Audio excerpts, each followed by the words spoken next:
Bueno, mientras se va conectando la gente,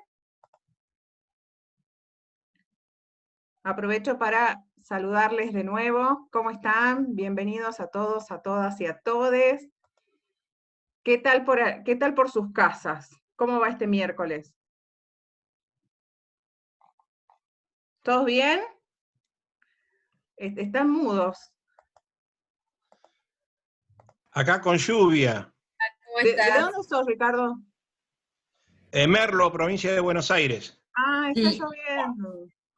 y Cava y Amba están, y ayer a la noche tuvimos tormenta además. Mirá, con la falta que nos hace a los tucumanos un Mucha poco de humedad, agua. sí. Y a los cordobeses, carancho, lo Mirá que los está pasando cordobeses. es ¿Alguien es de terrible. Córdoba? Por ahí, no sé si ya se conectó. Alberto creo que es de Córdoba. Teníamos un compañero de Córdoba. Bueno, les voy contando que ya la tenemos conectada a nuestra disertante, la doctora Silvia Nasif. Silvita, si podés saludar así te reconozcan. Ahí está conectada como espacio para la memoria también. También nos van a estar acompañando todas las compañeras y los compañeros del área educativa, que también andan por ahí y van a estar asistiendo para lo que haga falta, para responderles en el chat y demás. Yo soy Natacha Melo, soy integrante del área educativa también, y bueno, nos vamos a dedicar, nos vamos a regalar este tiempito para compartir esta temática. La temática de hoy se llama Tucumán Resiste, y vamos a hablar específicamente sobre el cierre de los ingenios y las luchas obreras, ¿sí? La dinámica es similar a la que conocemos en todos los conversatorios, por si hay alguien nuevo, se las comento. Lo que tratamos de hacer es de mantener silenciados nuestros micrófonos para no acoplar, y para poder alivianar un poco la conexión de todos, y también la cámara es opcional, y en general cuando las conexiones son inestables, siempre es recomendable que estén desactivadas, ¿sí? Pero después lo van manejando, si la quieren tener, es una elección. Lo que sí también tenemos que tener en cuenta es que lo que les vamos a pedir, que se presenten por el chat, ¿sí? Porque lo que nosotros nos comprometemos a hacer es a emitirles constancias de asistencia, y en muchos casos se conectan o de una cuenta que no es propia, o hay veces que se conectan desde un celu y no tiene nombre. Entonces, a veces no sabemos quién es Galaxy A10, por ejemplo.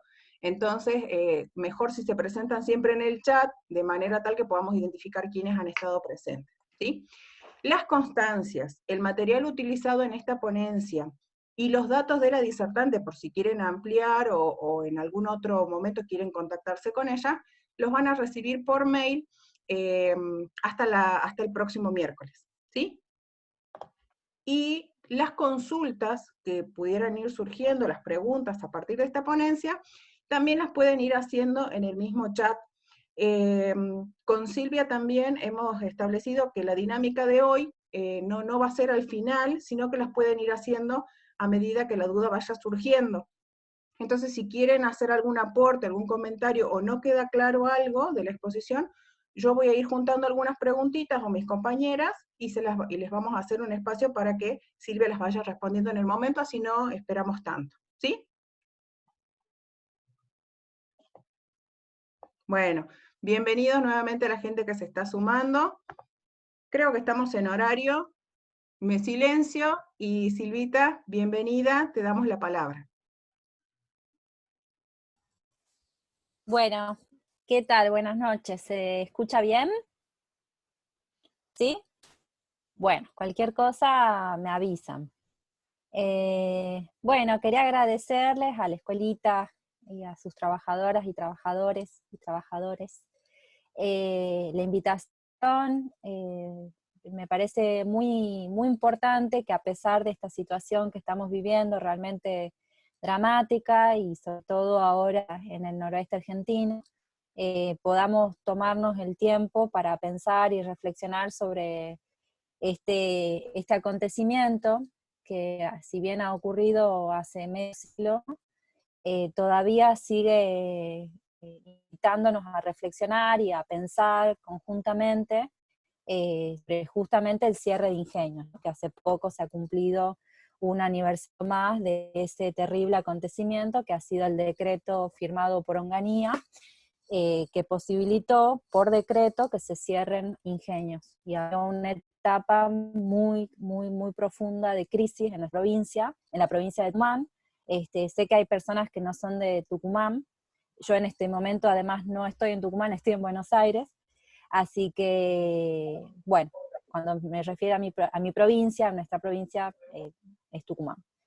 Entonces, la pregunta que cuando me hicieron esta invitación, que a mí me surgía era precisamente por qué, si un hecho que ha ocurrido hace tanto tiempo, todavía continúa generándonos la necesidad de pensar ese acontecimiento, ¿no? que subyace en esa realidad del pasado, pero que aún hoy en el presente nos sigue convocando, ¿no?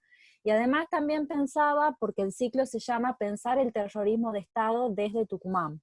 Entonces pensaba, bueno, como también la vinculación entre el cierre de Ingenios y terrorismo de Estado, que ahora nosotros lo podemos pensar un poco, pero que hasta hace poco se veían como acontecimientos desconectados, ¿no?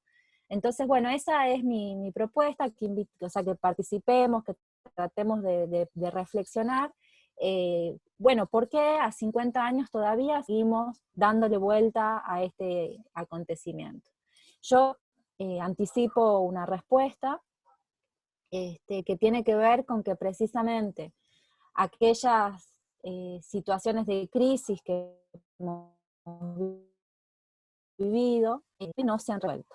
Y son heridas que se han abierto, sobre todo en lo que sería el aparato productivo, en el azúcar en particular, que es lo que yo más conozco, lo estudio, que todavía continúan doliendo.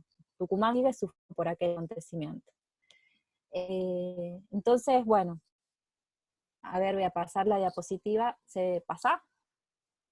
Pasó, ¿no? Todavía no estamos en modo compartir pantalla, creo. Ah, perdón.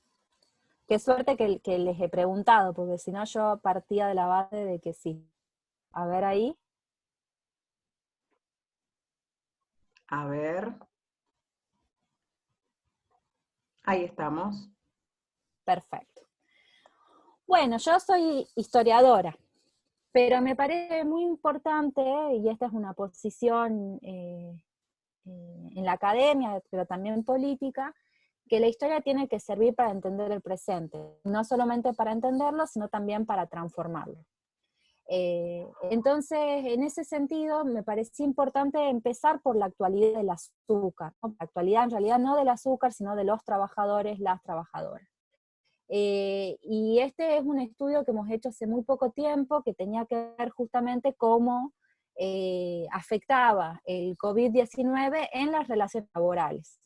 Y en ese sentido es que hemos hecho esta investigación en dos ramas, una en la rama de la agroindustria azucarera y otra de la siderurgia.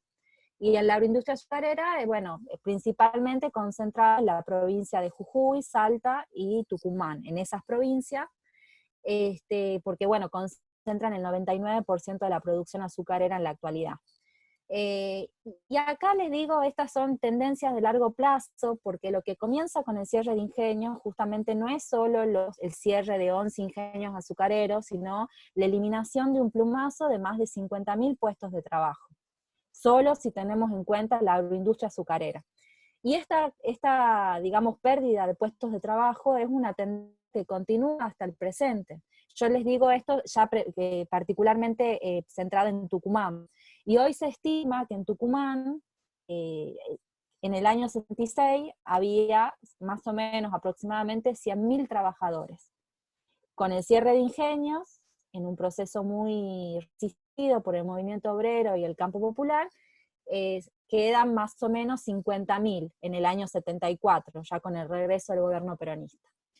Y en la actualidad se estima, porque la verdad que no tenemos datos fehacientes, no tenemos estadísticas que digan cuánto verdaderamente son los trabajadores del azúcar, pero se estima que más o menos en Tucumán habría 16.000, o sea, es como una variación muy amplia, pero no tenemos censos que muestren la cantidad, pero la verdad que de 50.000 a 16.000 hay una enorme cantidad de trabajadores que perdieron su puesto de trabajo durante estos 50 años.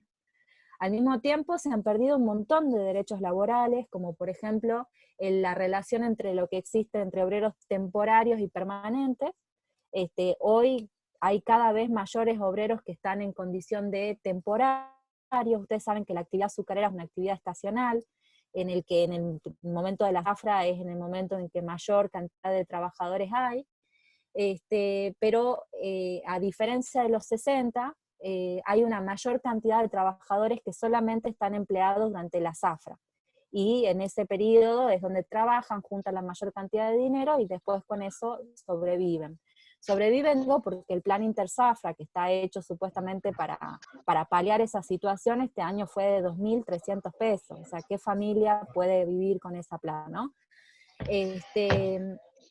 Bueno, acá les tiro algunos datos, pero me parece importante empezar, digamos, desde el presente, para poder también entender por qué nos convoca tanto seguir pensando en aquel acontecimiento tan trágico para la provincia de Tucumán. Digamos, esto que yo les voy a presentar es parte de mi tesis doctoral. Ponelo afuera. Vamos. Ahí me parece que hay un micrófono que está abierto. No sé si ustedes tienen la posibilidad. Ahí está.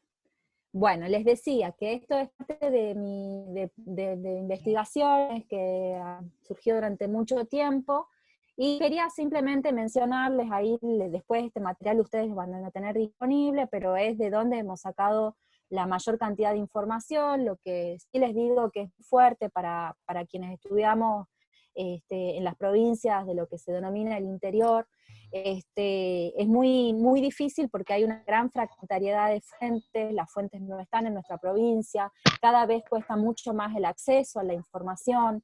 El diario La Gaceta, por ejemplo, que antes uno podía con algunas dificultades, el diario La Gaceta, para quienes no son de Tucumán, es el diario más importante de la provincia, y cuando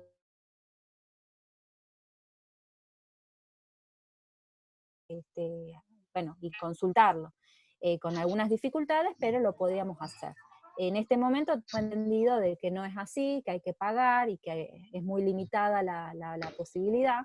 Entonces digo, ese también es un derecho que tenemos, que es el derecho a la información y el derecho a la posibilidad de ver, digamos, estos documentos, que ya es patrimonio de los tucumanos y tucumanas. Entonces, bueno, esto me parece importante. Al mismo tiempo les quería contar que esta misma dificultad que teníamos para poder aproximarnos a la cantidad de obreros en la década, en este momento, también es la misma situación en los años 60 y los años 70, lo cual nos muestra un total, digamos, un total desconocimiento y una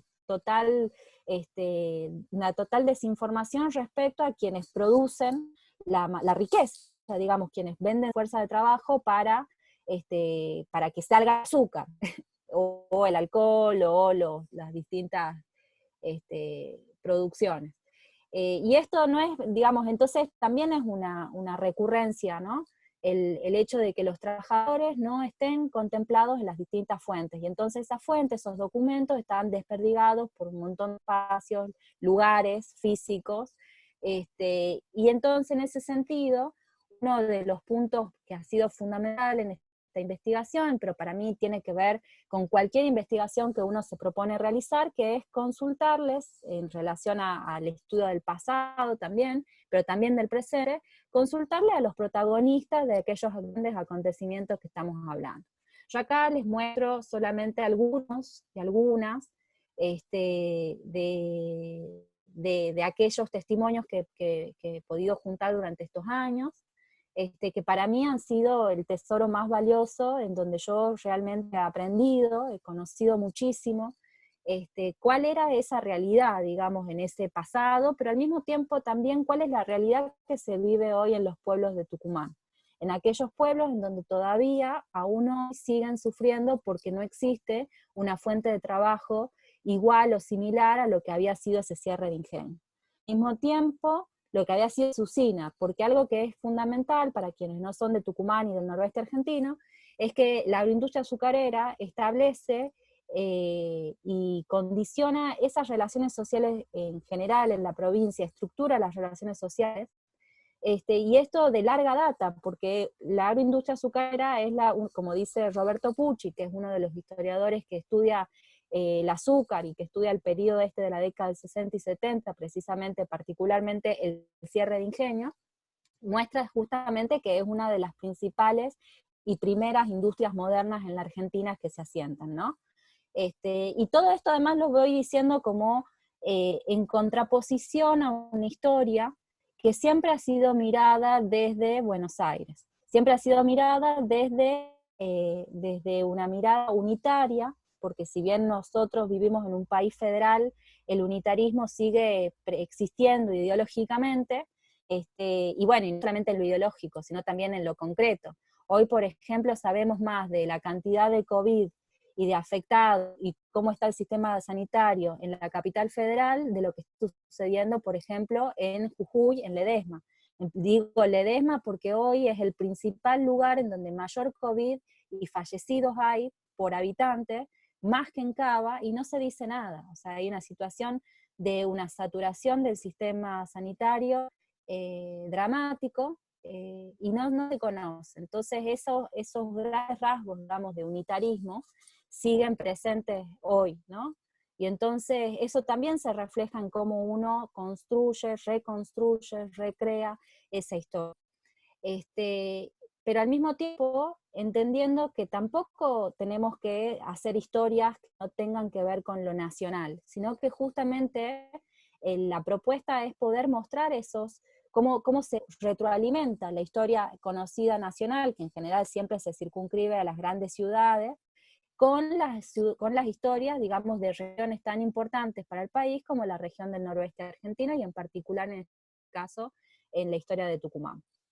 Entonces les decía que una de las fuentes fundamentales ha sido recorrer además esos pueblos de ingenio, con muchas y muchos compañeros que me han acompañado en esos viajes, y bueno, muchos de ellos lamentablemente hoy no están. Entonces, en ese sentido también cobra mucha relevancia el trabajo que hacemos de guardar, digamos, y de dar a conocer lo que ellos mismos piensan, lo que ellos mismos conocen, lo que ellos mismos interpretan sobre ese pasado.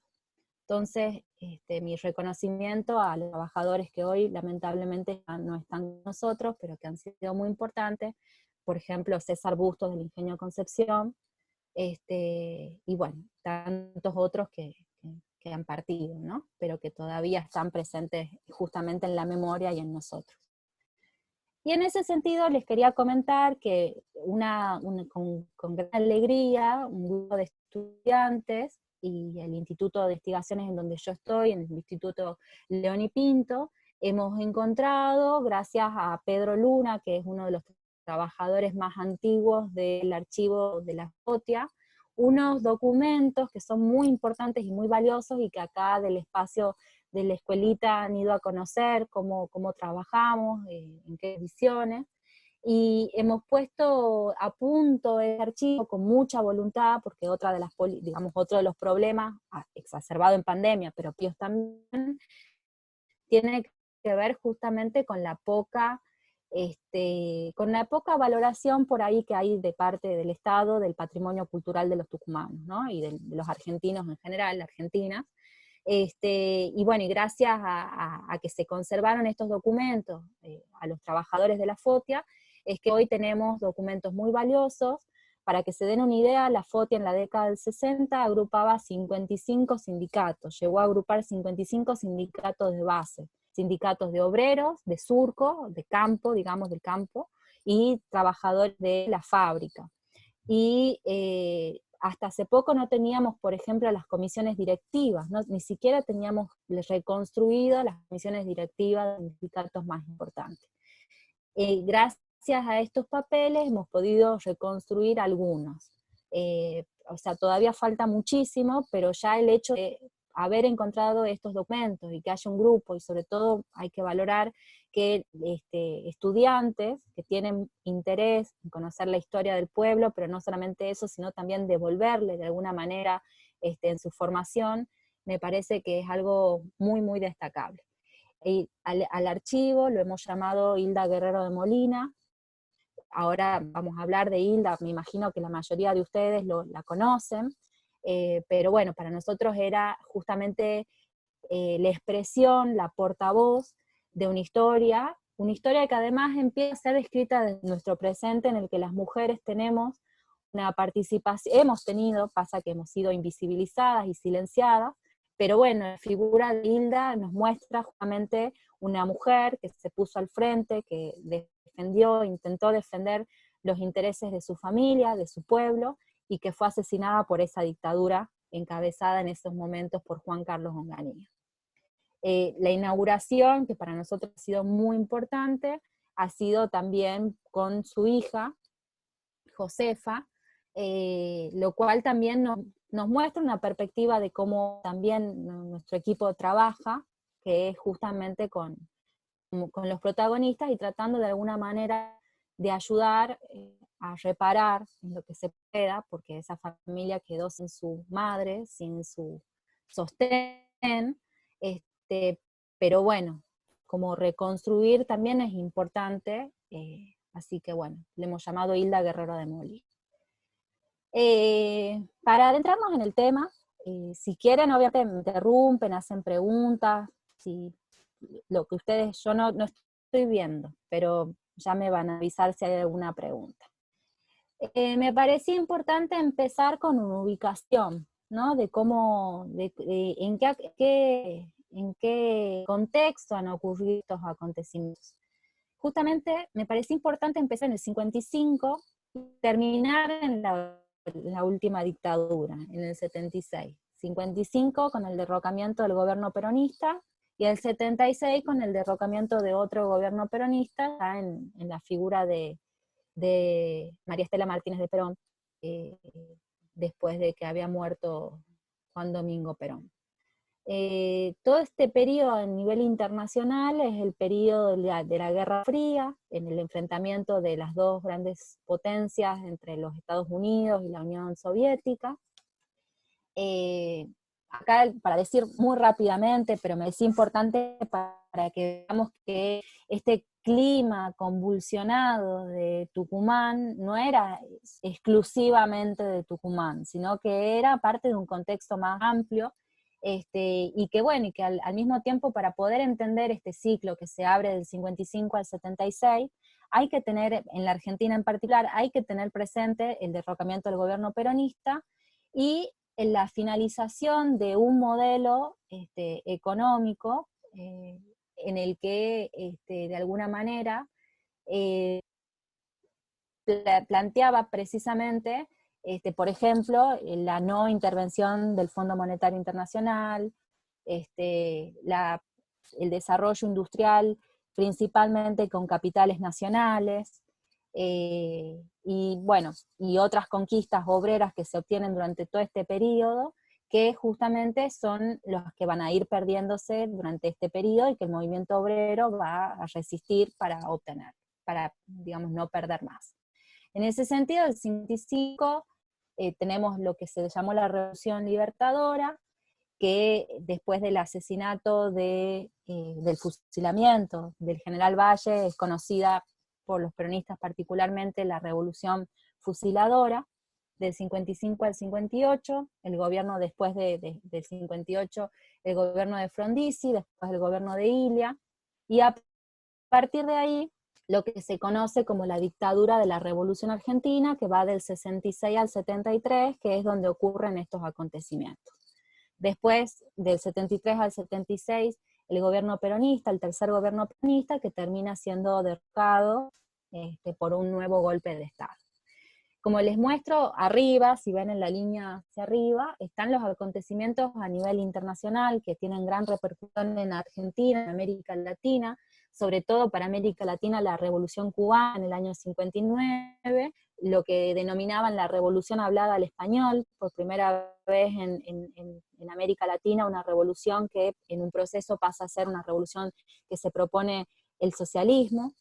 Al mismo tiempo, en el 66, la Revolución Cultural China, lo cual en ese momento, en el 66, nos mostraba ya que casi un tercio de la humanidad estaba viviendo bajo un régimen con todas sus limitaciones y sus, digamos, las diferencias que uno puede tener, pero que se proponía ser distinto al modo de producción, digamos, al régimen capitalista. En el 67, el asesinato del Che, que también ha sido muy importante para la juventud de América Latina y en particular para la Argentina, en el sentido de, bueno, que era un argentino, un profesional, un médico, que se va a conocer América Latina, y conociendo América Latina ve las realidades de desigualdad y de injusticia. Y bueno, a nivel internacional, el Mayo francés, y lo que para muchos comunistas fue muy importante, que es la invasión de la URSS a Checoslovaquia. Precisamente les digo que fue muy importante porque justamente fue la contracara de decir, bueno, ¿qué pasaba en la Unión Soviética, que estaba actuando con la invasión, con los tanques en Checoslovaquia como una potencia imperialista, ¿no? Así que ese contexto de tanta convulsión, al mismo tiempo, la Revolución Cubana abre también una amenaza muy seria para Estados Unidos, y en ese sentido, Estados Unidos primero tiene un periodo de lo que se denominó la Alianza para el Progreso, pero finalmente a partir del 65 empezaron las dictaduras, empezó lo que se llamó la doctrina de la seguridad nacional, y esa doctrina de la seguridad nacional planteaba precisamente la utilización de los ejércitos para la modernización, ¿no? En contra, en relación principalmente a lo que había sucedido en Cuba, ¿no? Que no convierta a América Latina en una nueva Cuba. Además, imagínense que estaban a escasos kilómetros Cuba de Estados Unidos, y lo que implicaba en la que ellos consideraban el patio trasero de ellos, que haya una revolución, ¿no? Del pueblo cubano. Y entonces eso tiene mucha implicancia para la Argentina, y acá también me parece que es interesante ir señalando algunas cuestiones metodológicas, que es pensar esto como, si bien son acontecimientos, poder ir pensándolos en su interrelación, ¿no? Cómo se relacionan, cómo no se puede entender si no vemos el contexto en general, ¿no? Y la doctrina de la seguridad nacional justamente es el inicio, digamos, el inicio más fuerte es con el golpe de Estado en Brasil, en el año 64, con la invasión de los marines a Santo Domingo de Estados Unidos, y eso es muy importante para la Argentina, porque la Argentina, por ejemplo, Ilia, que era el presidente, que había asumido con el 22% de los votos, porque recuerden que desde el 55 en adelante, hasta el año 73, el peronismo va a estar proscripto, y entonces eso va a ser muy importante también para entender la política en la Argentina. Y plantea justamente Ilia que se opone a la invasión norteamericana en Santo Domingo, y eso ocasiona que el que era el jefe del ejército, Juan Carlos Onganía, renuncia. Fíjense que el jefe del ejército, digamos, de Ilia, renuncia, y es quien después le va a hacer el golpe de Estado a Ilia, en el año 66. Acá, yo lo que intenté hacer es mostrarles en amarillo, o sea, como otro nivel, los acontecimientos que iban ocurriendo en Tucumán, en particular, ¿no? Pero bueno, este es el contexto general que me parece importante conocer, y ahora nos vamos a adentrar ya a lo que es el golpe de Estado en la Argentina, el golpe de Estado que le hace Onganía a Ilia, que bueno, son causas muy profundas para entender lo de Ilia. Al mismo tiempo me parece que algo que tiene mucha actualidad es precisamente la campaña de difamación que se le hizo a Ilia desde los medios de comunicación, que lo mostraba como una tortuga, como ineficiente, pero se ocultan las causas reales de ese golpe de Estado y los intereses que sostuvieron ese golpe de Estado. Para sintetizar, digamos, los tres presidentes de facto, Onganía, Levinson y Lanusse, pertenecían al mismo bando, sería del ejército que se divide justamente con Ilia entre azules y colorados. Los tres pertenecían al bando de los azules, pero sin embargo los tres tenían diferencias en relación a cómo ubicarse en el escenario internacional. En ese sentido, Onganía tenía una fuerte relación con los Estados Unidos. De hecho, Onganía está en la conferencia de West Point, y Lanusse va a tener una apertura mucho más grande con lo que sería el mercado, sobre todo el mercado de la Unión Soviética, con la venta de granos y cereales. En ese sentido, les digo, es interesante ver los primeros momentos de Onganía en Tucumán. Esta foto a mí me pareció importante como conversarla un poco más, ¿no? Porque justo cuando Onganía llega a Tucumán se cumplían 150 años, el sesquicentenario de la Declaración de la Independencia, que como los tucumanos y tucumanas conocemos, siempre, bueno, todos los argentinos y argentinas también, es una tradición que el presidente va a Tucumán, ¿no? Y entonces, bueno, llega, y lo que muchos señalan es que cuando llega a Onganía ha sido vitoreado, aplaudido, y la Gaceta en este último año ha puesto un montón de fotos de cómo el pueblo lo recibía clamorosamente. Y bueno, a mí me parece importante por dos motivos. Uno, porque algo que no se conoce, pero que para mí es muy relevante, es que quien lo recibe en el aeropuerto a Onganía es Bussi, Antonio Domingo Bussi, en el año 66.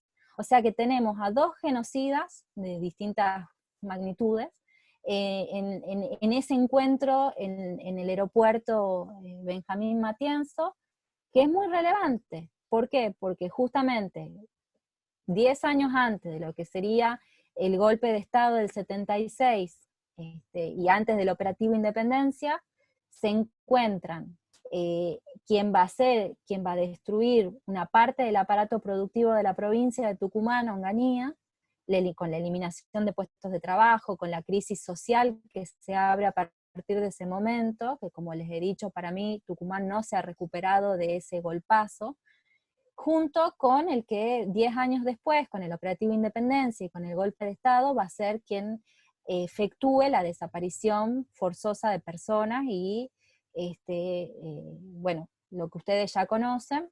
Entonces parecía importante esa imagen, ¿no? Y además también, porque algo que tampoco se dice mucho, pero que también es muy importante de entender, es que el cierre de ingenios se realiza con las Fuerzas Armadas. O sea, justamente acá les iba a poner, porque previo a lo que sería el cierre de ingenios, es importante entender cuál era la situación económica de la provincia.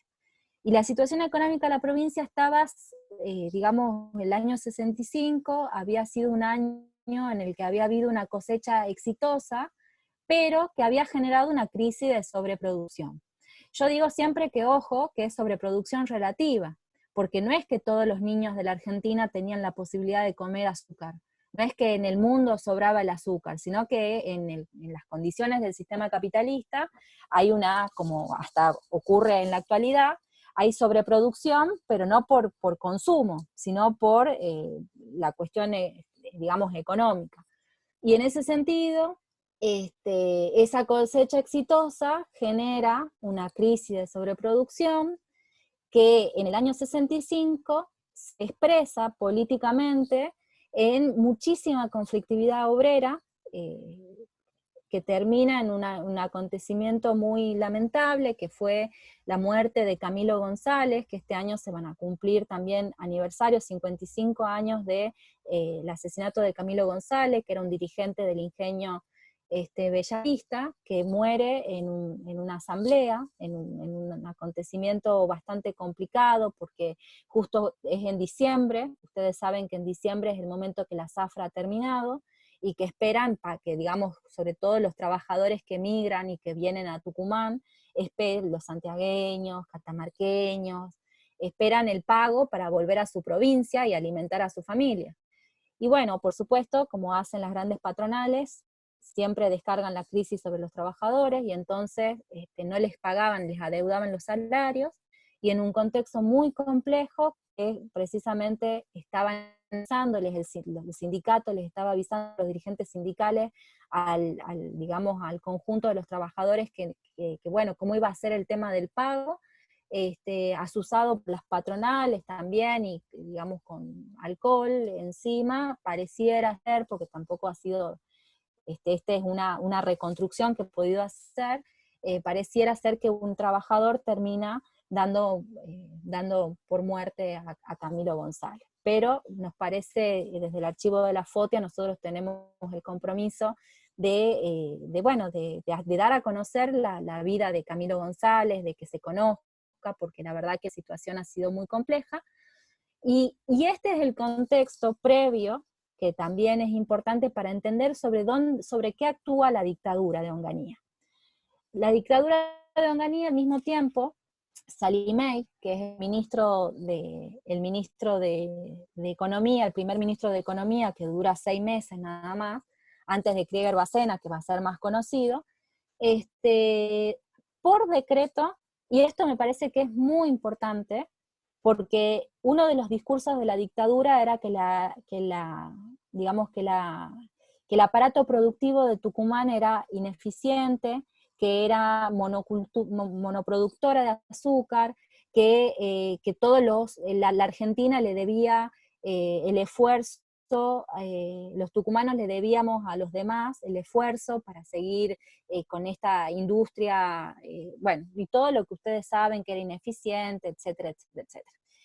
Ahí yo recomiendo mucho el trabajo de Pucci, porque él justamente va mostrando cómo, por ejemplo, el primer ingenio que se cierra es el ingenio San Antonio, previo, digamos, al decreto de intervención de los ingenios, y muestra que era el ingenio que más se había modernizado, había cambiado sus maquinarias en el último momento. Entonces no pareciera que solamente era una decisión económica, ¿no? Sino que era una decisión política también.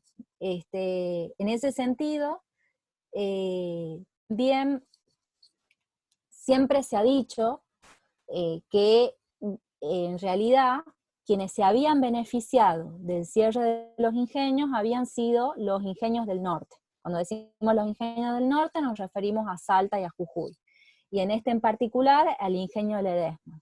Y acá les quiero mostrar que esto es cómo varía la producción de azúcar entre el año 65 y el año 73, o sea, el año de la crisis de sobreproducción azucarera y el año en el que termina la producción, digamos, la dictadura.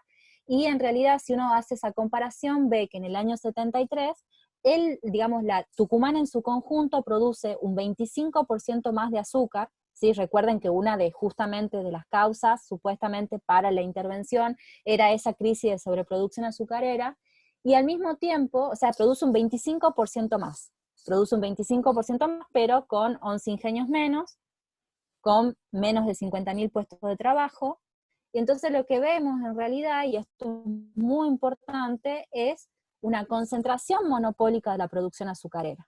Pero no es solamente una concentración monopólica hacia los ingenios del norte, aunque sí las hay, y ustedes ven que el ingenio Ledesma es uno también de los que crece más, pero también esa concentración se da en la propia provincia de Tucumán, ¿no? Por ejemplo, el que más crece durante todo ese periodo es el ingenio Concepción, que hasta el día de hoy sigue siendo el ingenio más importante, aunque ahora ya tiene otros dueños.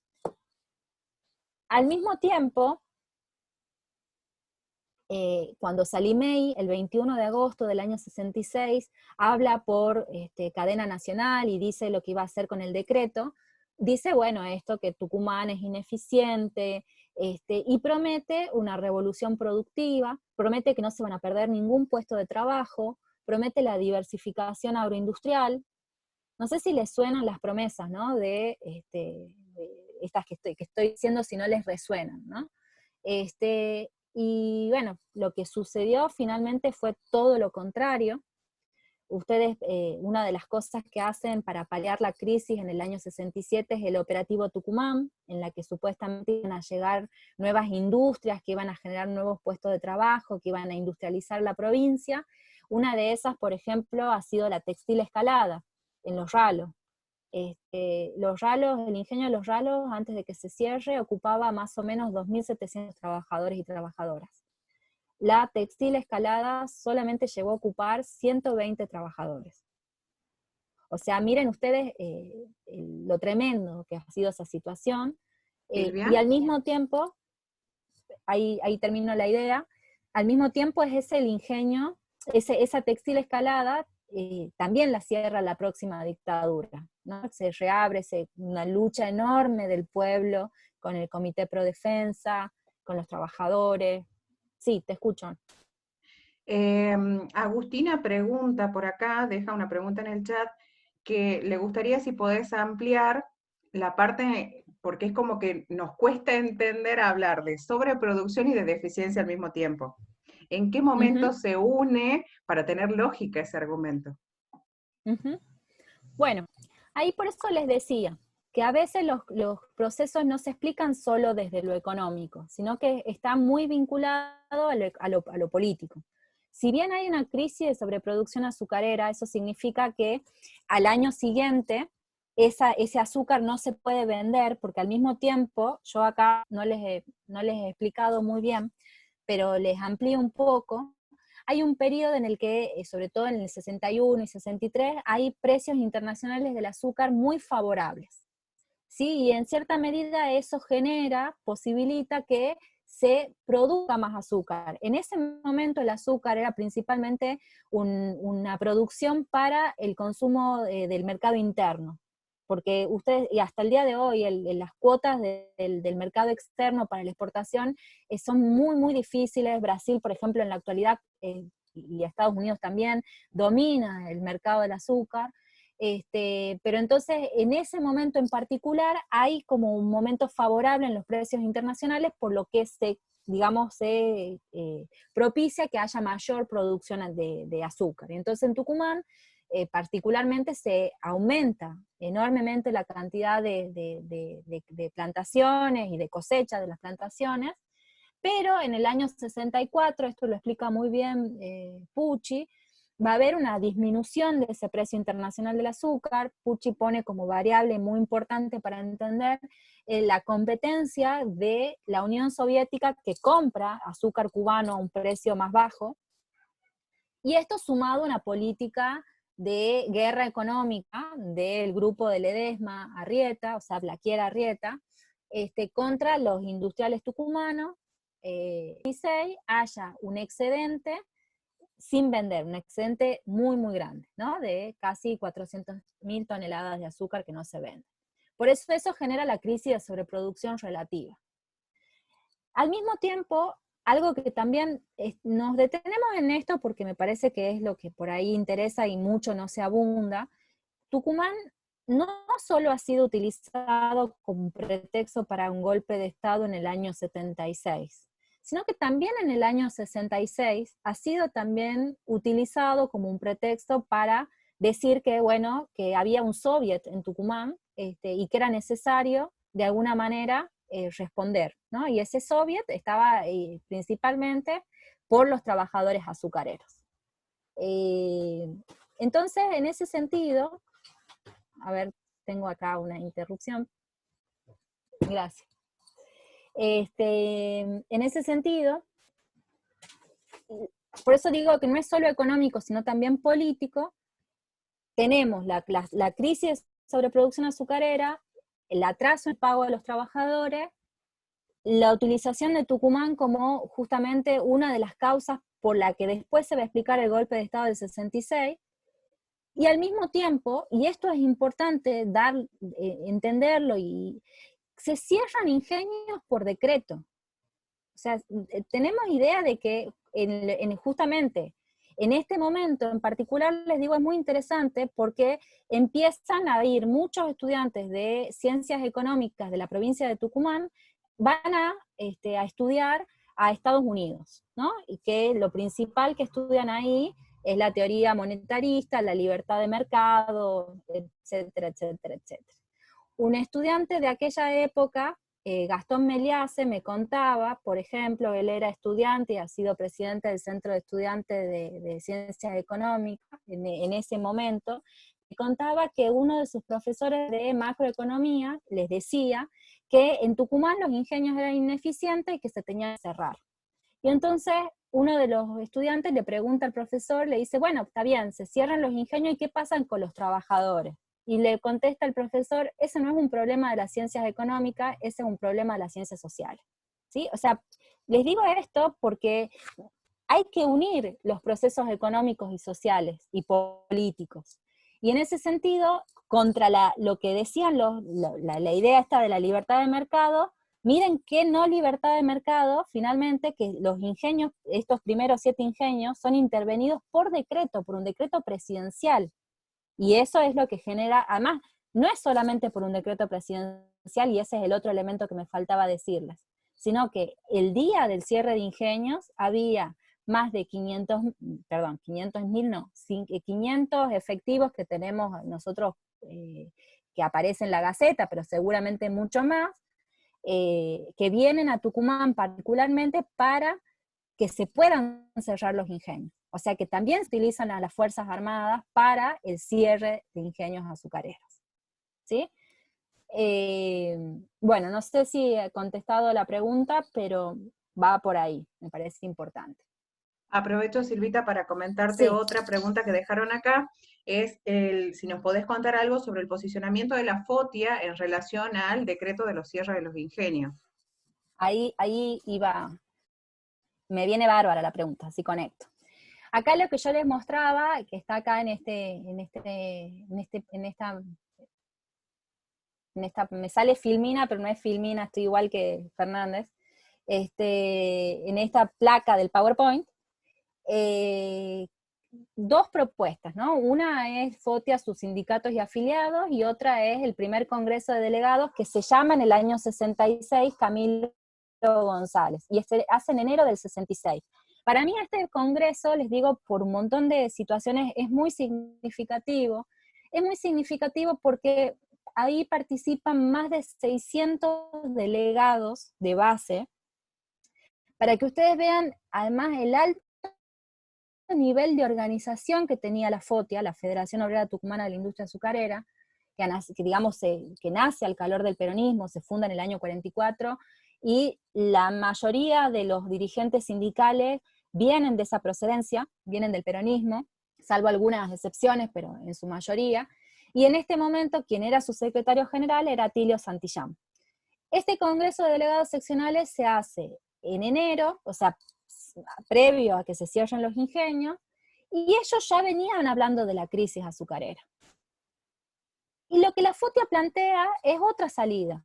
La FOTIA plantea que justamente, digamos que, y esto es algo que si lo vemos en el presente es así, hoy ya el azúcar no es la principal actividad en el mundo, sino que ya pasa a ser un producto de la caña de azúcar, a nivel mundial, digo, como tendencia, y la FOTIA plantea eso 50 años antes, y dice, justamente además con estudios de técnicos que los ayudaban y los asesoraban en ese sentido. Y ellos planteaban que el azúcar era un subproducto, era un producto, pero que había multiplicidad. Ellos habían hecho un raconto de más o menos 90 subproductos que se podían sacar del azúcar y que generaban además un proceso de industrialización y de transformación de la materia prima muy significativo, y que iban a crear nuevas fuentes de trabajo. Entonces, y al mismo tiempo, no solamente eso, sino que también plantean la participación de los obreros en las ganancias de los ingenios. Ahí hay una experiencia que también se conoce muy poco, pero que es muy interesante, que es la experiencia que ocurre en el ingenio La Esperanza en Tucumán, en el ingenio más chico, uno de los más chicos en cuanto al nivel de producción, que estaba dirigido por Benito Romano. Benito Romano, también otro dirigente peronista, que había sido su secretario general de la FOTIA en el año 59, cuando se produce una huelga muy, muy importante en Tucumán, que había sido elegido diputado nacional en el año 62 y no lo dejan asumir, después elegido en el año 65 diputado nacional junto a otros obreros que son legisladores provinciales, como por ejemplo Simón Campos, también del peronismo, y Leandro Fote, que está vinculado al partido, al PRT, al Partido Revolucionario de los Trabajadores. Digo esto porque es muy interesante, diputados obreros que al mismo tiempo son diputados elegidos por sus asambleas. Benito Romano, por ejemplo, es elegido en una asamblea en Fotia. Leandro Fote es elegido también como representante para que se postule en el Ingenio San José. Acá también hay un estudiante que está por recibirse, que ha hecho una investigación, Rodrigo Domínguez, que ha hecho una investigación sobre el ingenio y el sindicato San José, sobre los trabajadores del Ingenio San José, que es muy interesante. Pero bueno, hay una discusión de la política y hay unas propuestas de salida diferentes a la crisis planteada por la FOTE. Y justamente por eso no es casual que haya habido 500 efectivos que vienen de otros lugares de la Argentina a Tucumán para justamente posibilitar el cierre. Y cerrando la idea con Benito Romano, que me parecía importante, les decía, es que previo al cierre, entra en una situación muy complicada el ingenio, y los trabajadores la ponen a producir sin la dirección del capital.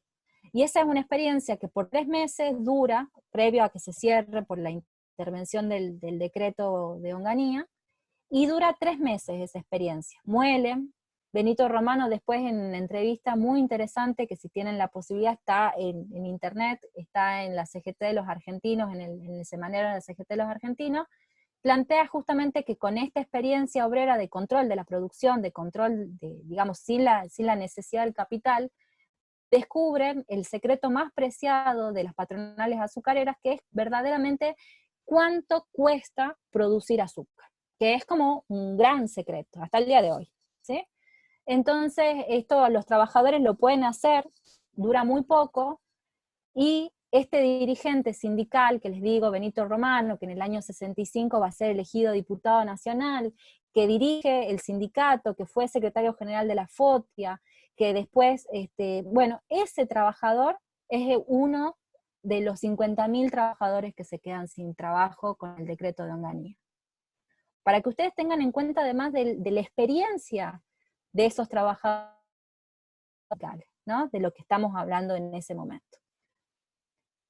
Bien, acá en este mapa les muestro los ingenios que se cerraron. De los 27 ingenios que había en ese momento, 11 ingenios se cierran.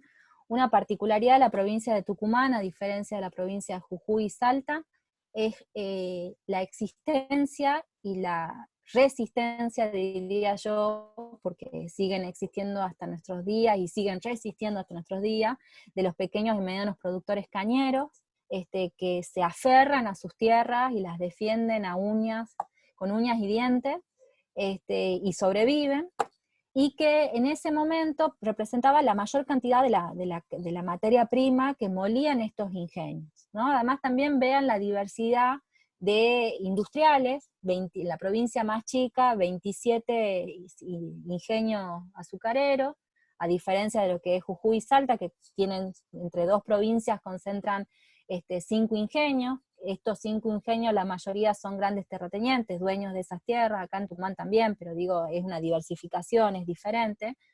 Y al mismo tiempo, bueno, que en cada uno de estos pueblos de ingenios se establece, digamos, el desarrollo, el compás en el que crecen estos y se han desarrollado desde fines del siglo XIX algunos, estos ingenios y estos pueblos. Entonces, que se cierre el ingenio implicaba la destrucción de ese pueblo, la imposibilidad de seguir subsistiendo como subsistían en ese momento. Ahí tienen un montón de relatos en relación a lo que implica el cierre. Bueno, ahí está el libro de Lucía Mercado, que también muestra lo que es Santa Lucía. También ahí tienen la tesis doctoral de Constanza Cataño, que también trabaja con otra mirada en relación a Santa Lucía, que creo que estaba acá, que ha conversado con ustedes. También, bueno, hay distintos estudios, la verdad que hay un montón de nuevos aproximaciones a conocer cómo quedan esos pueblos, ¿no? También hay unos videos que se han hecho de un grupo de la Facultad de Filosofía y Letras de Tucumán, que se llamó Lupa y que se llama Todavía Sangra, que también lo pueden ver, que es la historia de cada uno de esos ingenios que cierran.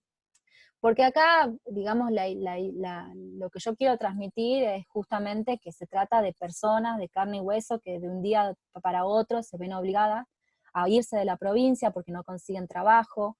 Estamos hablando de este tipo yo me detuve en poder contarles la historia someramente de Benito Romano, pero para que veamos de lo que estamos hablando, de qué calidad, de qué tipo de personas nos estamos refiriendo. Y acá, en relación a lo que preguntaba la compañera, creo que era una compañera, bueno, ¿qué pasó con el cierre de ingenios? ¿Resistió el pueblo? ¿No resistió al pueblo? Esto divide aguas. Yo lo que he tratado de demostrar en mis investigaciones es justamente que hubo una resistencia.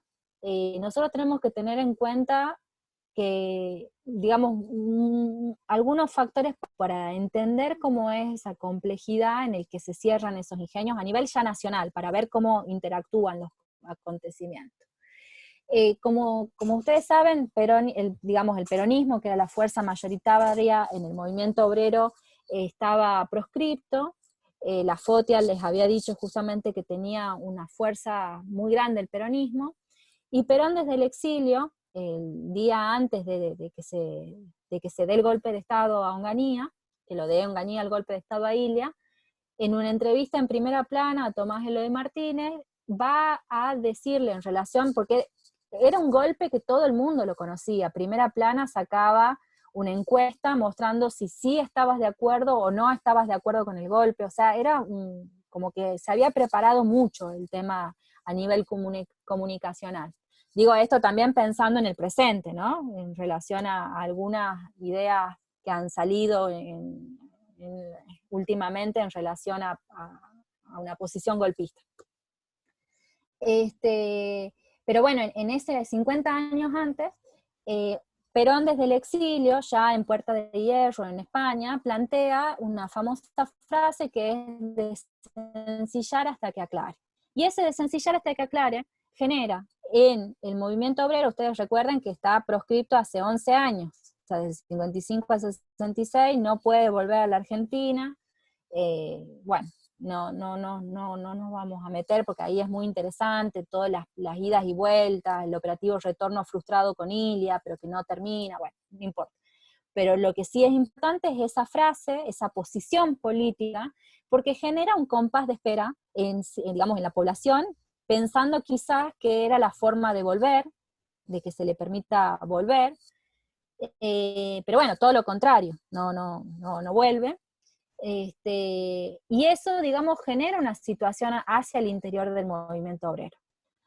Al mismo tiempo, no podemos entender si no vemos cómo se gesta y cómo se va preparando, ¿no? Yo les explicaba, les decía, en el año 65 una crisis que termina con el asesinato de un obrero.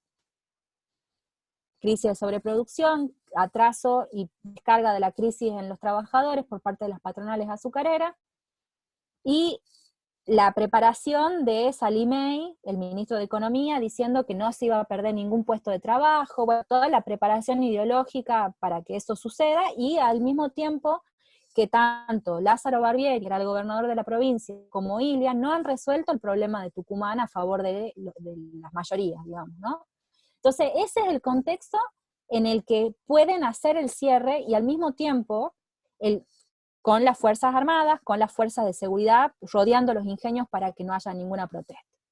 Tucumán, justamente lo que se destaca en todo este periodo, es que antes del Cordobazo, porque también eso es para ir viendo cómo el Cordobazo es en el año 69, en mayo del 69, y digamos, es como el momento en el que se abre un auge de luchas a nivel nacional. Pero en Tucumán ese auge de luchas comienza antes, comienza justamente con el decreto de Onganía. Y apenas está el decreto, de hecho, a las 2 semanas de que Onganía está ahí, de que va a Tucumán, y que yo les cuento lo de que el recibimiento, etcétera, etcétera, a las 2 semanas ya comienzan las huelgas de los obreros. Bueno, entonces Con esto lo que les digo es que Tucumán en realidad es el caso temprano de oposición a la dictadura de Onganía, y que hay que verlo esto cómo repercute a nivel nacional, no solamente en la provincia. Y el hecho más destacado de esa resistencia del pueblo tucumano y de la clase obrera azucarera es el asesinato de Hilda Guerrero de Molina. ¿Por qué? Porque Hilda no fue asesinada solamente en una olla popular. Eso es real, o sea, ella era parte de las mujeres, como tantas otras mujeres que se pusieron al frente cuando sus esposos o ellas mismas perdían el trabajo, y se pusieron al frente a defender, digamos, esas fuentes de trabajo. Pero lo que se desconoce, y es lo que me parece que es importante, es que en realidad el momento en el que la asesinan es el momento en el que la FOTI había decretado hacer una huelga. Y hacer una huelga en el sentido, como ustedes ven, en este mapa, hay dos lugares importantes de concentración. Uno es lo que es la vera de la Ruta 38, que de sur, digamos, hacia arriba, San Miguel de Tucumán, en donde están los otros ingenios. Y entonces, desde el año 45, cuando a Perón lo ponen preso, hay una forma de organización que se repite hasta nuestros días, que es que desde el sur y desde los ingenios que están cerca de la capital, quieren ingresar a San Miguel de Tucumán, donde reside el poder económico, el poder político, etc. Al mismo tiempo hay que decir que en San Miguel de Tucumán había otros sectores que estaban en lucha, que también eran importantes, y que era importante la confluencia.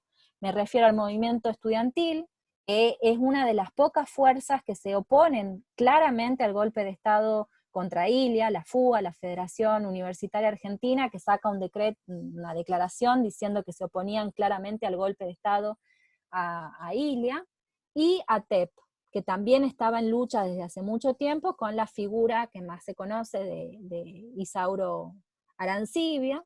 Y entonces, digamos, llegar a San Miguel de Tucumán era la forma de confluencia de distintas protestas que se estaban realizando, y al mismo tiempo de dar a conocer esto que yo les digo del Ledesma, que nadie lo conoce, que si no pasa en la capital no pasa. Bueno, también en nuestras provincias se da de esa misma manera.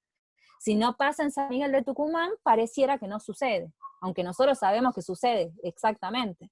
Entonces era una forma de mostrar, y en ese intento de manifestación es que es asesinada Hilda Guerrero de Molina, porque ustedes sabrán que Hilda y el pueblo de Santa Lucía se concentraba en Bellavista. Ese era el punto de encuentro para marchar hacia San Miguel de Tucumán. La policía pone retenes en la ruta, ellos deciden que de todas maneras iban a llegar a Bellavista, pasan, digamos, los cañaverales a la noche, y llegan a Bellavista, y ahí es que la policía, cueste lo que cueste, la vida de una persona, de la vida de una mujer, la vida de Hilda Guerrero de Molina, asesinan a esta mujer, y bueno, igual hay lo que también tampoco se conoce mucho, pero que es importante hablar, es que cuando la asesinan se arma una pueblada en Bellavista, y es la primera pueblada que tengamos registro del gobierno de Onganía. Es la primera pueblada que se hace al gobierno de Onganía. Bueno, acá es muy, muy significativo, les he puesto una de las pocas, creo que es la única foto que tenemos de Hilda Guerrero de Molina, y al mismo tiempo un mural, que en realidad este mural es una reconstrucción del mural que se había hecho en el año 75 por un artista plástico que también va a ser desaparecido, y bueno, y que muestra claramente, la imagen que grafica es claramente lo que se ha ocultado, que es justamente la resistencia de los trabajadores, el ingenio, y Hilda ahí, que dice Hilda Guerrera, compañera Hilda Guerrera de Molina, muerta luchando por su clase, su patria y su pan. Y al mismo tiempo, porque además la policía, en el momento en el que la asesinan a Hilda Guerrero de Molina, quería hacer pasar esto como si hubiese sido un enfrentamiento entre distintas fracciones de la clase obrera. Nada, digamos, eso no ha sucedido, y bueno, eso hay una reconstrucción ahí. Silvia, bueno, no sé si... Sí, sí, te leo otras preguntas que tenemos acá en el chat, sí. y también invitamos si las quieren hacer. Te voy leyendo la que dejó Daniel, que Daniel dice que él tenía una versión que Estados Unidos había subvencionado el azúcar hecha a base de remolacha, y que eso era como un intento de bajarle el precio a la economía del azúcar cubana, y que eso termina como afectándonos también a nosotros. Ujú. Eso por un lado. Por otro lado, después tengo una pregunta de Gabriel, no sé si está por ahí Gabriel, y si quiere habilitar un minuto, Gabriel Laporte, su micrófono para hacer la pregunta, porque me parece interesante que lo plantee. Hola Gabriel, te estamos llamando. Bueno, Leo. Dale. Dice, ¿qué sucedía con los sectores industriales que se vieron afectados con esos decretos? ¿Cómo reaccionaba la Ujú. burguesía tucumana? ¿Y por qué los Blaquier pueden lograr esa ventaja con los militares? Bueno, después, ay, me parece un aporte maravilloso que después lo vamos a dejar para que lo lea Silvia. Rosa Beatriz Peralta cuenta cómo encuentra similitudes, ella es de La Rioja, en lo que sucedió con la cooperativa Aminga y la persecución de Monseñor, ¿cómo es? Angelelli, y los Ujú. miembros del movimiento rural cristiano que estaban avalados por y acompañados por los curas tercermundistas, que también los tuvimos acá, ¿no? En todo este proceso. Muy, muy interesante los aportes. Este, Y bueno, y después sigo con sí, otro, si te doy oportunidad que vayas respondiendo eso. sí, en relación a lo, digamos, a lo de qué hacen los industriales tucumanos, en realidad nunca nos tenemos que olvidar que muchos de ellos son grandes terratenientes también en la provincia, o sea, con eso me refiero a que tenían tierras también y que vivían de eso, y que por ahí era más factible o más rentable o más económicamente rentable seguir viviendo, digamos, de la renta de la tierra que del ingenio, ¿no? Al mismo tiempo, por eso en ese sentido digo que no es solamente una cuestión económica, sino también que hay que pensarlo desde una cuestión política, porque, bueno, los ingenios que se cierran también tenían dirigentes sindicales de renombre, ¿no? Digamos, el ingenio San José, con Leandro Fote. Uno de los ingenios que iba a ser cerrado es el ingenio Bellavista, por ejemplo, que está Atilio Santillán, el ingenio Esperanza. Entonces, creo que hay una reconversión de estos industriales que no, digamos, no es que se ven, no sé si pierden. Eso creo que, de todas maneras, creo que hay que hacer estudios particulares y que en esto hay que ser riguroso y ver cuál ha sido el destino. Pero yo creo que no sean empobrecidos, digamos, que no hay que no hay que verlos como pobres industriales que se ven afectados porque tienen otras fuentes de ingreso y que en último momento ellos son, digamos, se comportan como capitalistas también, y entonces en ese sentido ven lo que es más rentable. Y quizás lo más rentable era quedarse sin el ingenio, pero seguir manteniendo las tierras, como de hecho ha sucedido. Bueno, como por ejemplo el ingenio Santa Lucía, me estoy refiriendo, o los Frías Silvas con el ingenio San José, bien en particular. Eh, bueno, me parece también interesante lo que plantea Rosa Beatriz en relación a La Rioja. Esto, digo, es interesante cómo resuenan los hechos porque hay una conexión, hay un clima, hay un contexto que digamos que hay que verla en la interacción. Yo creo que algo que nos ha hecho mucho daño es pensar las cuestiones por separado.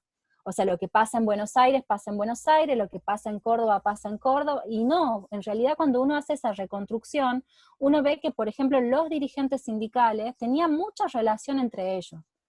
Tenían mucha relación, por ejemplo, me refiero, pienso en René Salamanca de Córdoba, del ESMATA Córdoba, del Partido Comunista Revolucionario, que va a Tucumán en distintas ocasiones y que tiene relación con los azucareros. Me refiero a Ongaro, por ejemplo, también, que va a Tucumán y que también tiene relaciones, digo, de los gráficos, de bonaerense. Pienso en Agustín Tosco, que también va a Tucumán, y que los tucumanos también participan en congresos como los plenarios en Villa Constitución en el año 74. Entonces, como que hay que empezar a ver esas relaciones. Obviamente que uno parte desde desde lo singular y después trata de ver esas relaciones, así que me parece muy interesante lo que plantea la compañera. Pero bueno, quiero avanzar un poquito creo que no voy a terminar de contarles, pero quiero avanzar un poquito. ¿Están cansados, cansadas? ¿Seguimos un poquito más? ¿Sí? Todos hacen señas que sí. Bien, bien, sí, seguimos. Porque yo sé que están haciendo un esfuerzo gigante por prestar atención y la virtualidad no es lo mismo que la presencialidad, pero bueno, estoy tratando nada, de ponerle mucha pila.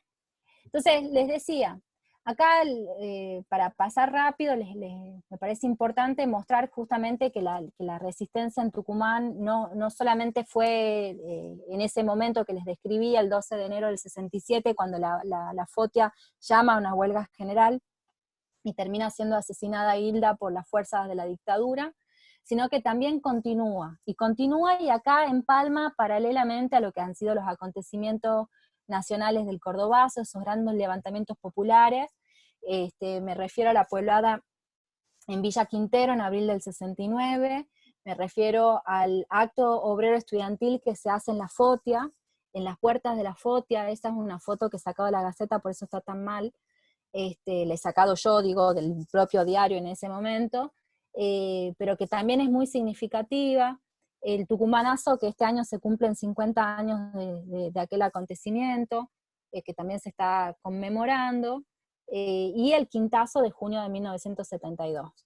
Y digo esto porque también una de las reducciones que se intentó hacer en Tucumán, cuando uno trataba de explicar las luchas obreras en Tucumán, eran el movimiento obrero no resistió, o el movimiento obrero no tuvo una participación singular, y en realidad, por ejemplo, los tucumanazos han sido estudiantinas, ¿no? Si bien hay un protagonismo muy fuerte del movimiento estudiantil, del movimiento estudiantil universitario, del movimiento estudiantil secundario también, con distintas corrientes estudiantiles, digamos, que participaban, con el comedor universitario como uno de los centros de coordinación de esas protestas que también hay, los centros de estudiantes, bueno, distintas formas de organización del movimiento estudiantil. No se explica la fuerza que tienen esos levantamientos si no entendemos y no hemos conocido la lucha previa del movimiento obrero. Y al mismo tiempo, lo que también hemos podido ver en las investigaciones es que los momentos, tanto del Tucumanazo del 70 como del Quintazo del 72, los momentos de mayor expansión de la protesta, porque les resumo, pero los levantamientos populares conocidos como Cordobazo, Rosariazo, que terminan con ese sufijo azo, tienen en común justamente que es un fuerte enfrentamiento entre las fuerzas de la dictadura con un campo popular que se va, digamos, consolidando y fortaleciendo. Obviamente estamos hablando de un campo popular muy heterogéneo, y esto va a ser una particularidad hasta el año 73, que hay una unidad en las calles, lo que las hermanas Balbé van a decir la lucha de calle, lucha de clases, que al mismo tiempo, cada vez que hubo uno de estos levantamientos a nivel provincial, pero a nivel nacional, implicó que cambie la dirección de esa dictadura. En Tucumán, en cada uno de esos levantamientos, el interventor provincial tuvo que cambiar. Los estudiantes consiguieron, por ejemplo, que tenga que renunciar el rector de la universidad, que había sido puesto por la dictadura, Rafael Paz, que los estudiantes le habían puesto el mote del incapaz. Y lo mismo sucede en el Quintazo. Son fuertes enfrentamientos entre las fuerzas de la dictadura y este campo popular, y el campo popular que empieza a tomar las calles literalmente, como por ejemplo acá vemos en una de las esquinas más emblemáticas del microcentro de Tucumán, acá en la del Quintazo, pero también en la de la olla popular, pero no queda solo ahí, sino que también se va yendo hacia lo que serían las barriadas. En el Quintazo, por ejemplo, tiene una participación muy fuerte los vecinos de lo que sería la Ciudadela, que está cerca del Quintazo, porque esa es otra de las características de estos grandes levantamientos populares, que si no hubiese habido un apoyo de los vecinos, de las personas que viven en esos lugares, hubiese sido imposible. Acá está Josefina Racedo, que ella siempre cuenta, y a mí siempre me parecía que ayudaba mucho a ilustrar, que su madre, por ejemplo, que vivía también por esas zonas, hacía comida para todos los estudiantes y todos los manifestantes que estaban ahí. Muchos vecinos colaboraban para que se hagan las barricadas con muebles viejos, también cuando había represión, que los estudiantes y los manifestantes puedan estar en esas casas, o sea que sin el apoyo de los vecinos hubiese sido, si los vecinos no estaban a favor, digo, los que vivían ahí, me refiero a los vecinos, hubiese sido imposible. Al mismo tiempo, en el momento que duran esos acontecimientos, el lugar en donde está la manifestación, no entra la policía, por eso están las barricadas. No es solamente una cuestión ilustrativa, sino que es muy concreto, digamos, donde hay barricada es poder popular, o sea, es poder del pueblo que está ahí concentrado. Y ese pueblo, les digo, es muy heterogéneo. Bajo ese pueblo están grandes corrientes peronistas que esperan la vuelta de su líder, están digamos, lo que serían posiciones tradicionales, que no es que quieren una salida revolucionaria, sino que quieren que haya elecciones libres, porque lo que hace esta dictadura es que prohíbe todos los partidos políticos, no solamente el peronismo, sino los prohíbe a todos.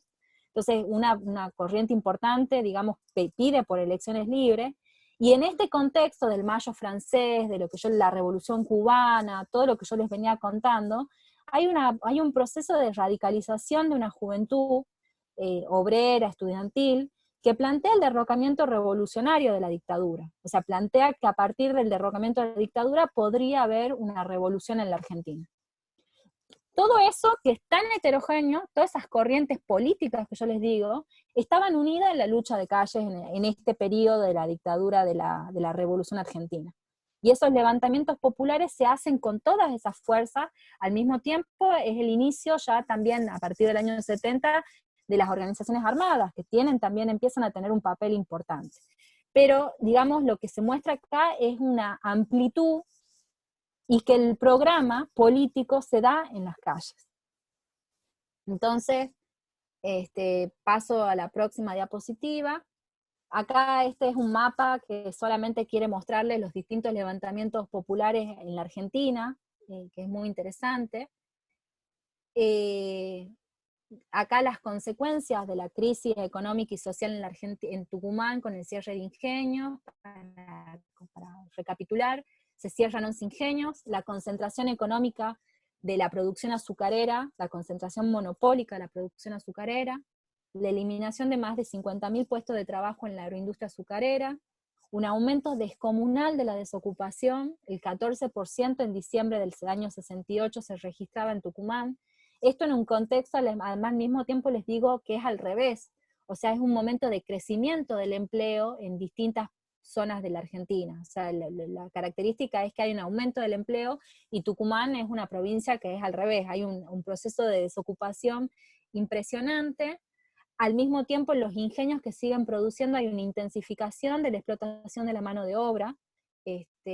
También hay, bueno, lo que les decía, el empobrecimiento de los pequeños y medianos productores, y al mismo tiempo un proceso de concentración de la tierra. La sangría demográfica, nadie duda, o sea, si bien hay dudas o hay discusiones en relación a si fueron 250.000, 200.000 tucumanos y tucumanas, nadie duda de que lo que hubo en Tucumán en ese momento fue una sangría demográfica, miles y miles de tucumanos y tucumanas obligados a irse de su tierra. Acá hay algunas compañeras que han tenido que vivir lo que es el desarraigo, el desmembramiento de esa familia, y también lo que muchos señalan, que muchos de aquellos trabajadores y trabajadoras que se tuvieron que ir, hoy por ejemplo están volviendo en su vejez, digamos, para volver a Tucumán, para volver a su terruño, ¿no? Y acá la importancia de la identidad y de la vinculación con la tierra de uno. La lucha no termina acá, después, ya son las 9:23, por eso estoy yendo tan rápido, pero quería como señalarles estos últimos puntos, que me parecían importantes. La huelga obrera de azucarera de septiembre del 74, en el que, si bien el movimiento obrero había sufrido un masazo, ya esto bajo el gobierno peronista, que es la eliminación de, la FOTE tenía en el año 66 100.000 afiliados, de 100.000 afiliados, de ser la cuarta federación más importante a nivel nacional en relación a la cantidad de afiliados, pasa a tener de un plumazo, en menos de 6 años, 50.000 afiliados. O sea, una cosa. Lo que vivió Tucumán en la década del 60 lo vivió la Argentina en la década del 90 con el menemismo. O sea, Tucumán siempre de alguna manera se adelanta a procesos, ¿no? Procesos también de desindustrialización, en ese sentido, aunque hay un proceso de concentración monopólica de la producción, lo vive Tucumán previamente. A pesar de esas condiciones, el movimiento obrero sigue luchando. En el año 74 vuelve Santillán a estar en la dirección de la FOTIA, se vuelven a hacer esos congresos de delegados seccionales, y yo les doy tanta importancia a esta huelga porque justamente el operativo Independencia, que también es como lo que sería el prólogo de ese golpe de Estado para Tucumán, y también esto que les digo, la anticipación de los procesos tucumanos a lo que va a suceder a nivel nacional después, y también no solamente, también pensemos el proceso de anticipación en relación a la oposición temprana a la dictadura, en cuanto a la lucha y la resistencia del movimiento obrero a la dictadura de Onganía, pero digo, esta huelga es muy importante. Hay un libro de Marcos Taire que se llama El último grito, que también les recomiendo para ver esto, y algunos otros trabajos que hemos avanzado, que justamente muestra que es muy importante esto porque muestra que el movimiento obrero, a pesar de la sangría, seguía siendo el referente y seguía siendo el coordinador de las protestas en Tucumán, seguía reclamando de que se abran los ingenios azucareros. Ahí después van a conseguir en pleno operativo Independencia el decreto de reapertura del ingenio La Esperanza, que al final nunca sucedió. CONASA, que esto, digamos, CONASA como empresa, digamos, que también tenía participación estatal, y que justamente los ingenios del San Juan consiguen que sean parte de CONASA gracias a la lucha de los trabajadores, porque iba a cerrar el ingenio San Juan también en aquel momento, y los trabajadores consigan que se los pase a CONASA. Y esta huelga termina siendo levantada por el movimiento obrero organizado democráticamente en su Congreso de Delegados Seccionales. Consiguen, a pesar, digamos, de toda la situación, una situación de un aumento del proceso represivo muy fuerte, y también el inicio de las posiciones ya también que planteaban y pregonaban por un golpe de Estado en la Argentina. Los trabajadores del azúcar, que haya un aumento salarial digamos, mayor a la inflación, o sea que en lo que se denominó el pacto social en ese momento del tercer gobierno peronista, los azucareros de alguna manera lo superan al pacto social, pero después estos dirigentes sindicales son aquellos que van a ser perseguidos a partir del operativo Independencia. Y con esto cierro, me parece, la exposición, que es que algo que cuesta muchísimo, pero que me parece que es importante, porque justamente en este último periodo ha habido muchísimas teorías negacionistas en relación a discutir, por ejemplo, si el número de los 30.000 compañeros y compañeras desaparecidas, y con eso en realidad de alguna manera relativizar los crímenes del terrorismo de Estado, que son crímenes además de lesa humanidad, y me parecía interesante porque bajo esas teorías, digamos, tanto Tucumán también ha sido utilizada como la teoría de, digamos, el ejemplo de lo que después va a ser la teoría de los 2 demonios, para decir que en lo que había en ese momento era una guerra, primero la teoría de la guerra, había una guerra y que por lo tanto había que actuar, o también la teoría de los 2 demonios, ya durante el alfonsinismo, en la que muestra, digamos, cómo una fuerza se le opone otra fuerza, y equipara, digamos, la fuerza del Estado con la fuerza de una organización. Y lo que justamente cuando uno se pone a estudiar, algo que nos ha llevado muchísimo tiempo, es poder intentar aproximarnos a ver la cantidad de víctimas obreras del azúcar en Tucumán. Y entonces esto es un inicio, no está resuelto, no está, porque nunca vamos a poder llegar, quizás nunca, no quiero decir nunca, pero digamos, los crímenes del terrorismo de Estado no solamente implicaban la desaparición de personas como caso más extremo, sino también la desaparición de todos aquellos documentos que nos puedan dar, digamos, la posibilidad de conocer los acontecimientos y qué ha sucedido, tanto los procesos represivos que han llevado a cabo las Fuerzas Armadas, como también las luchas previas del movimiento obrero y del campo popular. Entonces, en ese sentido, me parece importante mostrarles este cuadro que implica, digamos, un intento de reconstrucción de lo que la comisión bicameral que investiga, que es una de las pocas que se arman en la Argentina, que es la bicameral en Tucumán, investigadora de las violaciones de los derechos humanos, que en el año 84 ya advertía que en la provincia el movimiento obrero organizado había sido el blanco principal de la ofensiva represiva, ya que constituyó históricamente un indoblegable bastión para la aplicación de políticas sociales y económicas regresivas, como lo demuestra un hecho de un altísimo porcentaje: casi el 40% de los desaparecidos, encarcelados, torturados y asesinados fueron de extracción obrera. Entonces, lo que está mostrando esto es justamente que el terrorismo de Estado no se aplicó en la Argentina para la eliminación de una corriente política, sino que era para una construcción, para un proyecto diferente, que no estaba, y además, digamos, no era que era uno, sino que bajo ese campo popular había distintas corrientes políticas que planteaban distintas salidas en la Argentina, pero que tenían como una base muy importante a la clase obrera que desde hace, digamos, durante todos estos años que nosotros hemos estado analizando, tenía un poder político muy significativo, tenía unas formas de organizaciones democráticas, sin idealizar, también la burocracia sindical existía en ese momento, pero había una oposición y dirigentes de base y dirigentes sindicales que tenían propuestas desde reformistas a propuestas revolucionarias. Entonces, digo, esto me parece importante porque muestra la falsedad de esa, que ya hay que dejar de decir teoría, porque cuando una teoría es teoría, cuando todavía no se demuestra digamos, pero esto es falso, o sea que es una falsedad la teoría de los dos demonios en ese sentido. Entonces lo que hemos hecho es poder tratar de empezar a intentar muy artesanalmente, les digo, acá ha habido colaboración de la Fiscalía, del Archivo de la FOTIA, de distintos dirigentes sindicales que hemos consultado, de dirigentes de la FOTIA, de abogados, que también han sido muy importantes en ese momento, y hemos llegado a poder reconstruir que de trabajadores del azúcar en Tucumán tenemos 353 víctimas.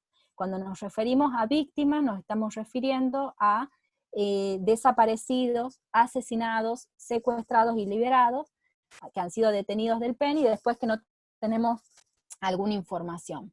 Y en general les digo, tenemos un total de 155 desaparecidos, 8 asesinados, 167 personas que han sido secuestradas y después liberadas, 8 personas que han sido detenidas y después puestas en disposición del Poder Ejecutivo Nacional, y 15 personas que no tenemos los datos. Algo que me parece relevante para decirles es justamente, miren, en relación a las víctimas, cómo hay una cantidad de víctimas previo a lo que sería el golpe de Estado del 76, durante el Operativo Independencia, lo que se ha dado a conocer el Operativo Independencia en febrero del 75, pero también al mismo tiempo, para ver las continuidades y la ruptura, que la mayor cantidad, la duplicación de la cantidad de desaparecidos a partir del golpe de Estado del 24 de marzo. En ese sentido, la FOTIA, la Universidad Nacional de Tucumán, y distintos dirigentes sindicales, ATEP, por ejemplo, han sido intervenidos el 24 de marzo del 76. Y para Tucumán es muy significativo porque 2 días antes había sido asesinado Atilio Santillán en Buenos Aires. ¿Y esto por qué les digo? Porque justamente lo que cuentan los trabajadores que hemos podido entrevistar es que cuando ellos volvían de ese velorio, porque lo traen al cuerpo para que sea velado en su bella vista, como por ejemplo los hermanos Arancibia habían ido al velorio y volvieron del velorio y fueron a Tep, donde fueron asesinados, acribillados a balazo. Y muchos dirigentes sindicales azucareros iban saliendo de ese velorio, iban siendo el 24 de marzo capturados. O sea, miren, porque esa es la otra particularidad de esta investigación, que es poder mostrar que si bien, digamos, ha sido la clase obrera en su conjunto y el campo popular el enemigo, digamos, del terrorismo de Estado, ha habido una cuestión muy quirúrgica de a quién había que justamente hacer desaparecer para poder acallar esas voces, ¿no? Y al mismo tiempo, un dato que me faltaba decirles, pero que es interesante, es que de esa FOTIA, de esa dirección, de ese consejo que dirigía la FOTIA, el 80% ha sido víctima del terrorismo de Estado. Y al mismo tiempo, del total de esos 353, el 33% eran dirigentes de base, dirigentes sindicales. O sea que el 70% aproximadamente eran obreros de base, ¿no? Entonces, y en esto también para mostrar el enorme, digamos que no era solamente a las corrientes políticas o a los dirigentes sindicales, sino que era al pueblo en su conjunto. Bueno, nada, no voy a hablar porque también iba a hablar sobre la responsabilidad de las empresas en delito de lesa humanidad, pero ya es mucho, pero sí me parece que con esto cierro y no ya son 9:35, sé que están muy cansados y les agradezco que estemos todavía acá, pero que me parece muy significativo que el día que en Tucumán se conmemoraba justamente ese cierre de ingenios, que digamos, conmemoración terrible, porque en realidad es una connotación muy dolorosa para nosotros, los obreros del Ingenio San Juan hacían una manifestación en las puertas de la Casa de Gobierno de Tucumán, ¿no? Mientras que en el año 74 estaban haciendo una olla popular justamente por la huelga azucarera, con este cartel que dice CONASA. Y a mí me parece, ¿por qué les digo que me parece interesante? Me parece interesante porque en la situación actual que estamos viviendo de una crisis inédita, que es la crisis de la pandemia, una crisis a nivel internacional, que no sabemos bien las consecuencias que van a tener, pero que ya estamos viendo los estragos que es para la población, con un aumento de la desocupación, de la pobreza. Bueno, la salida que planteó el movimiento obrero en la década del 70 fue una posibilidad de pensar una alternativa diferente. En CONASA, por ejemplo, llegaron a tener los trabajadores la posibilidad de que haya un obrero como parte del directorio de esa empresa en la que había intervención estatal. Ese director que ha sido desaparecido en abril del 76 en Tucumán, en Buenos Aires en realidad, y no se sabe nada hasta el día de hoy. Entonces les digo esto, me parece ese contraste muy importante en el sentido de poder empezar a pensar en el presente, porque estudiamos el pasado, yo les he dicho al inicio de esta exposición, para poder conocer el presente y transformarlo, también empezar a pensar salidas distintas, salidas originales a la crisis que estamos viviendo y que se está viendo particularmente en el movimiento obrero y en particular en el azúcar. Bueno, y con eso la exposición ha terminado muy rápidamente y les pido disculpas por hablar tanto. Muchas gracias, Silvia. Acá un montón de elogios para vos, para tanto trabajo, para tanta investigación, para tanto aporte a nuestra historia. Hay muchos datos que después te los vamos a pasar por privado, como gente que quiere leer también tus publicaciones, como para seguir investigando sobre esto, y otras líneas de investigación que pueden abrirse a partir de lo que hemos conversado.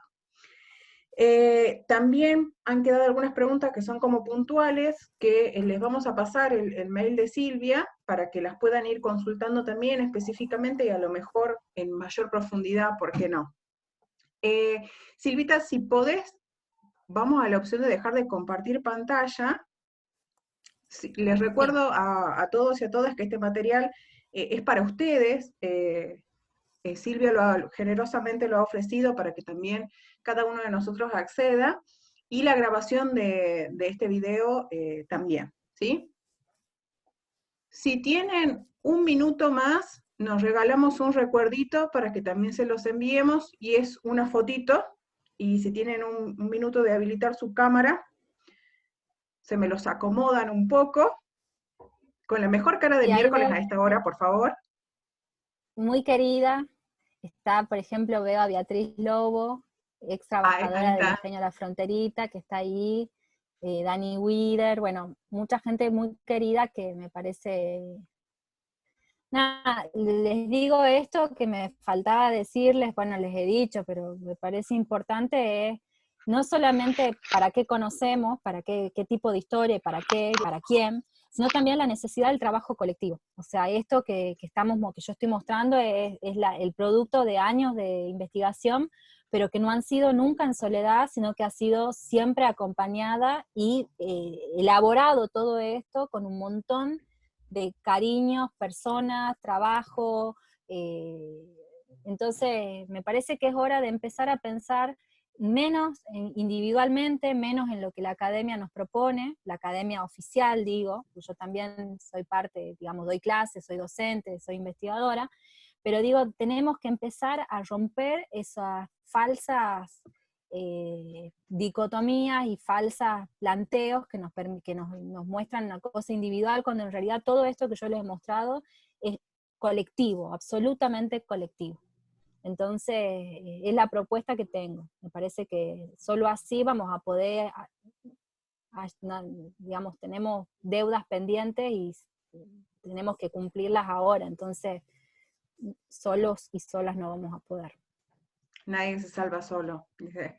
Y bueno, ahora sí los invito a que por favor, yo voy a desactivar mi cámara porque voy a utilizar otro método para registrar sus caritas. Entonces voy a deshabilitar mi cámara. Y por favor, posan. Les voy a hacer la cuenta regresiva porque es casi una cábala. A la 1, a las 2, alto, a las 3. Listo, estoy con la primera. Sostengan la sonrisa, la carita de felicidad de miércoles a las 10 de la noche. Voy con la segunda. Tengo 3 pantallas. Muy bien. Voy con la última. Así. Ya terminamos. Porque qué son 3 hermosas han pantallas, ya salido. entendí. Claro, es que son 3 y para que puedan salir todos y todas. Bueno. Muy bien. Lo último que nos queda comentarles es que el miércoles que viene vamos a tener como si fuese esta, perdóname la expresión, pero como si fuese una precuela, vamos a tener una segunda instancia de profundización de este tema, porque ya vamos a empezar a hablar sobre operativo Independencia específicamente. A lo mejor, si ustedes pueden ir siguiendo una línea histórica, lo que nosotros vamos a empezar a ver es 74, 75 en adelante, lo cual va a ser como bien interesante también para profundizar. Silvia, muchísimas gracias por esta oportunidad, por todo tu saber generosamente brindado en este espacio. Y a todos y a todas los que se han conectado, también muchas gracias por regalarse esta oportunidad de conocer todavía más de nuestros procesos y de nuestra historia. Gracias. Saludos, cuídense mucho. Será hasta el próximo miércoles. Que tengan muy buenas noches. Adiós y muchas gracias. Muchas gracias. Todo para todos. Buenas noches. Cuídense mucho.